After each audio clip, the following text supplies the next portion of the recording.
দ্বারা সবকিছু সম্ভব, কিন্তু বিশ্বাস করো অঙ্ক আমার দ্বারা কিছুতেই সম্ভব না। আমি এত বড় হয়ে গেছি এখনো পর্যন্ত আমি অঙ্ক পারি না। কোনো বাচ্চা যদি এসে আমাকে বলে যে অঙ্কটা দেখিয়ে দিতে, আমি মনে হয় সেখান থেকে পালাতে পারলে বাঁচি। সিরিয়াসলি ক্যালকুলেটরটা ছিল বলে আমি বেঁচে আছি। এখনো পর্যন্ত ছোট ছোট হিসাবগুলো করতে গেলে না আমার ক্যালকুলেটর লাগে, কারণ আমি নিজেই নিজের হিসাবে শিওর হতে পারি না যেটা ঠিক না ভুল। আর বড় হিসাবগুলো তো বাদই দাও, স্কোয়ার প্লাস বি স্কোয়ারের সূত্র মনে রাখতে গিয়ে না আমার মনে হচ্ছে যেন আমি আদার সাবজেক্টগুলো ভুলে যাচ্ছি।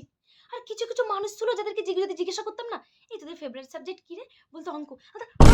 অঙ্ক মানে কি করে সম্ভব? অঙ্ক কারোর ফেভারিট সাবজেক্ট কি করে হতে পারে? ৮০তে পরীক্ষা হতো, কিছু কিছু মানুষকে দেখতাম না ৮০তে ৮০ পাচ্ছে, মানে আমি তো বুঝে উঠতে পারতাম না ওরা এত নাম্বার কোথা থেকে পায়। আর আমি একদম টাইটাই নাম্বারে পাস করতাম। মানে বিশেষ করে অঙ্কতে আমি সি আর ডি বাদে কোনোদিনও বিও পাইনি। আর আদার সাবজেক্টগুলো আমার একদম ঠিক ছিল।